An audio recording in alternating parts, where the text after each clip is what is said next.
nous a gentiment prêté les lieux. Et donc aujourd'hui, on est dans le cadre de l'Université populaire.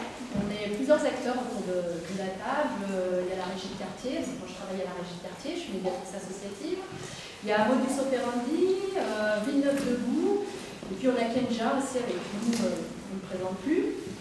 Et alors, l'Université populaire, en fait, cette année, on a choisi de l'axer sur la question que reste-t-il du passé colonial. Et depuis le début, on va dire depuis le mois d'octobre, on a démarré par des soirées de témoignages sur la question du passé colonial. On a bien réfléchi sur comment aller, comment questionner ce passé colonial. On s'est dit que c'était important aussi de réfléchir sur...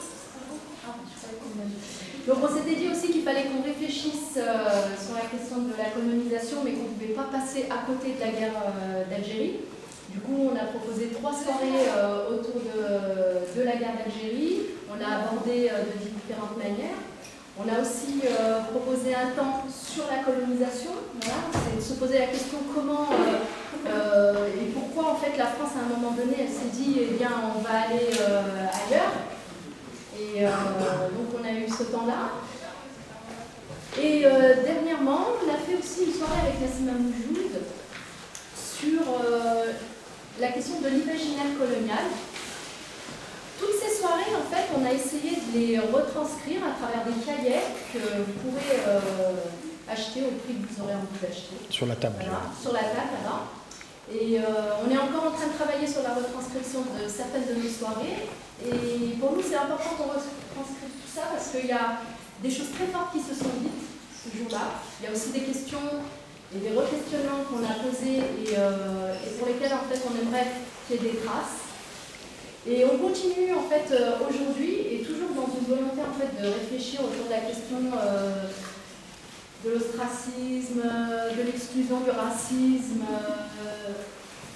C'est qu'aujourd'hui on se dit il y a des auteurs clés qui ont marqué aussi l'histoire et qui ont posé aussi des questions autour de la colonisation et qu'il serait intéressant qu'on étudie et qu'on prenne le temps comme ça 2 minutes de s'arrêter sur certaines de leurs phrases. Et ça c'est grâce à Kenja en fait que ce soir vous allez avoir une soirée de discussion et de réflexion autour de quelques textes, mais je vous laisse Kenja, il vous l'expliquera mieux que moi. Alors je vous remercie beaucoup de vous être déplacés ce soir. Je remercie l'Université populaire, en fait, toute l'équipe qui organise ce programme. Que reste-t-il du passé colonial? C'est important pour plusieurs raisons.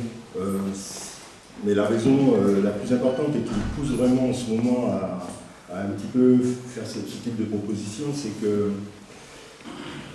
mon analyse, c'est que nous sommes entrés depuis au moins 2015 dans ce que j'appelle la phase décoloniale. Nous sommes entrés dans une phase décoloniale, c'est-à-dire dans une phase où un certain nombre d'analyses sur le fonctionnement de la société, le fonctionnement de l'État et du capitalisme vont puiser dans l'expérience coloniale plus directement. On a eu dans l'histoire de France, voilà, l'histoire du mouvement social qui s'est construit sur l'analyse des luttes sociales de manière classique. Et on avait l'impression un petit peu qu'il y avait une juxtaposition de ces analyses sociales, du contexte national et puis de l'histoire et de la géographie un peu lointaine. Donc en France en général, la dimension coloniale est perçue comme concernant des pays lointains, concernant des territoires lointains et concernant une histoire passée.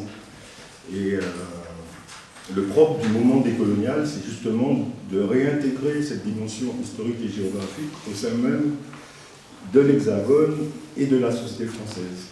Et par plusieurs cheminements, notamment le dépassement de ces analyses en termes de racisme moral, c'est-à-dire qui essayaient d'accuser X, Y, Z d'être raciste ou pas raciste, etc.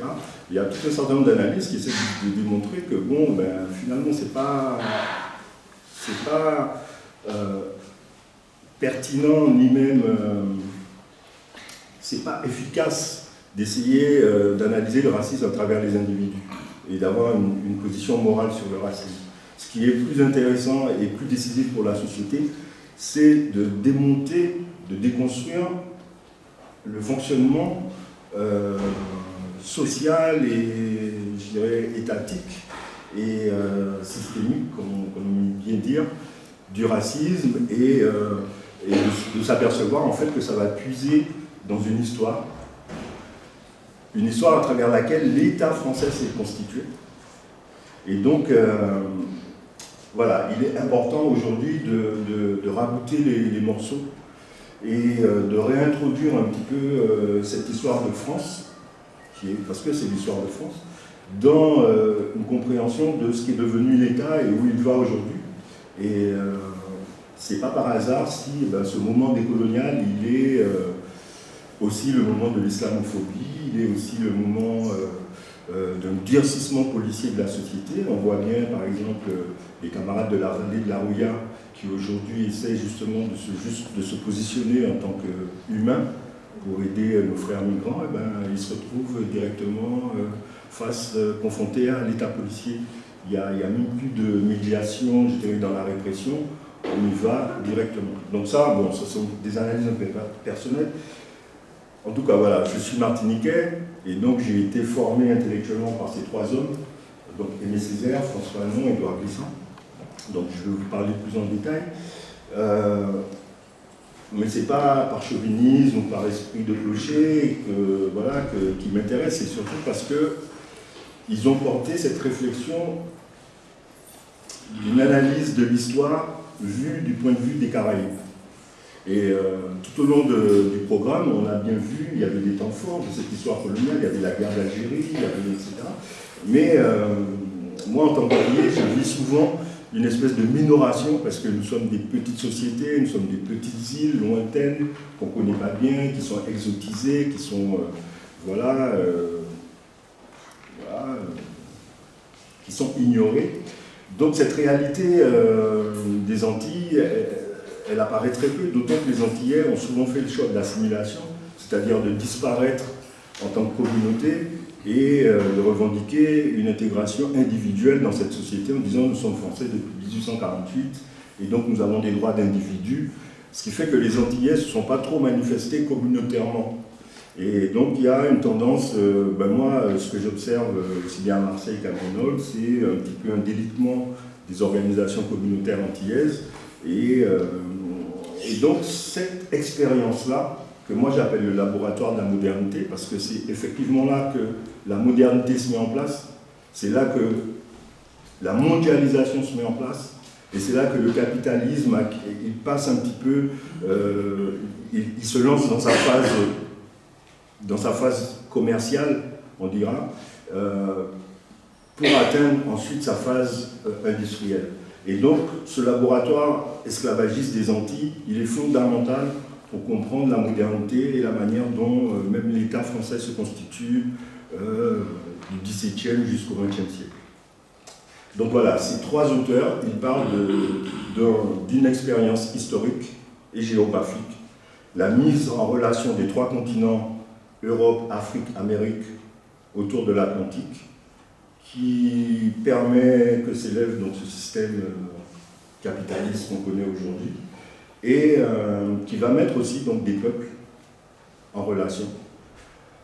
Aux trois continents initiaux vont s'adjoindre pour la société antillaise donc des hindous venus d'Inde pour supplier les esclaves à l'abolition, des Chinois, une très forte communauté, enfin une communauté significative syro-libanaise, etc., qui font de ces sociétés une espèce de préfiguration de ce qu'on voit aujourd'hui, de ce que Glissant appelle la créolisation du monde, en tout cas des sociétés où on est venu de partout, et de partout se sont constitués donc, des rapports culturels, des rapports linguistiques, etc., et des techniques, et des visions du monde, et qui sont une préfiguration un petit peu de la mondialisation. Donc j'en dis pas plus. Je pense que plutôt que d'un discours magistral, il est plus intéressant de partager la réflexion. Je pense que vous avez autant à dire et à ressentir par rapport à ces situations que moi j'ai à vous apporter. Et que donc le choix qu'on a fait, c'est donc de travailler en atelier par petits groupes et des mises en commun à partir d'extraits de textes. Alors, juste pour rappeler que personnellement, j'ai deux objectifs avec ces ateliers. C'est déjà bien de réfléchir ensemble. Et deuxièmement, ne soyons pas frustrés, on ne pourra pas tout dire, surtout qu'aujourd'hui, d'habitude, je fais avec une douzaine de personnes, là, on est vraiment un nombre. Donc ne soyons pas frustrés, c'est l'occasion juste de prendre goût et d'avoir envie d'aller plus loin. Okay, on ne pourra pas tout dire, on ne pourra pas tout voir, on ne pourra pas tout couvrir, mais avec les éléments que vous aurez ce soir, je pense que ça vous donnera envie d'aller plus loin. Vous aurez quelques indications bibliographiques et voilà, ce n'est qu'un début, le combat est encore long. Donc je pense que Classe va nous expliquer un petit peu le déroulement de la soirée.